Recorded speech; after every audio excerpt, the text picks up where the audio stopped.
እቺ ገበሬ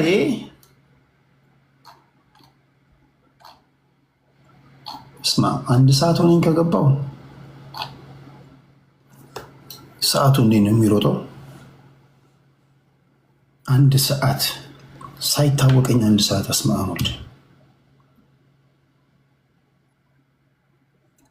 እቺ ገበሬ ስሟ ነው ገበሬ፣ ድርጊቷ ግን የገበሬ ብቻ አይደለም።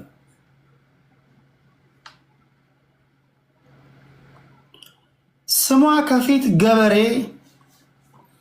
መሃል ላይ ስትገቡ መንደሬ፣ ቁመቷ አጭሬ፣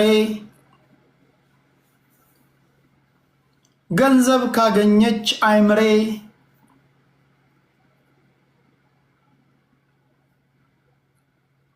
በዚህ ምልክቶቿ ትታወቃለች እንደምታውቁት።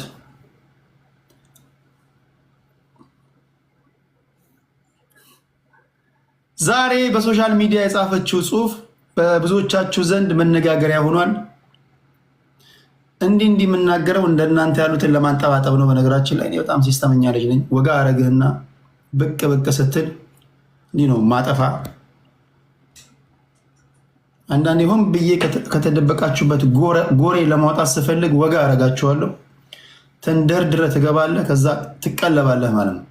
ከኔ ጋር አትቀልድ ማይ ፍሬንድ።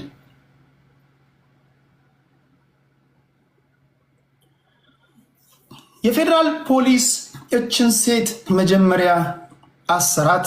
ከአሰራት በኋላ በተደጋጋሚ እንደነገርኳቸው ይህን ታሪክ ማታውቁ የላችሁም። ድጋሚ ተለቀቀች። ከተለቀቀች በኋላ ኤምአርአይ ተነሳች።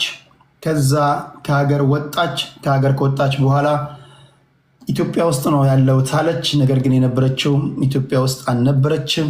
አንዳንዶች ብዙ ሶሻል ሚዲያ ላይ ያሉትን ሸውዳለች። አንዳንዱ መጀመሪያ ፖሊስ ያወጣውን ሪፖርት አንብቦ ተረድቶ አውቆ ቆይ እስኪ ይህን ነገር ላጣራ ምናምን ማለት ሲገባው አንዳንዱ አቋም ያዘ። ከዛ በኋላ እሷ ጋር ተገናኘ፣ ድጋሚ ሌላ አቋም ያዘ። ከዛ በኋላ ለሶስተኛ ጊዜ አቋም የመያዝ ነገሮች፣ የመደነባበር የመጨነባበር ነገሮች አሉባችሁ ብዙዎቻችሁ ላይ። ለማንኛውም አሁን አየርላንድ እንዳለች ተናግራለች። ፍርድ ቤት መቅረብ በሚገባት ጊዜ አልቀረበችም። በሶሻል ሚዲያ ቀርባ ብዙ ማፈነዳው ጉድ አለ ብላለች። ሌባ ሲሰርቅ ይስማማል፣ ሲካፈል ይጣላል።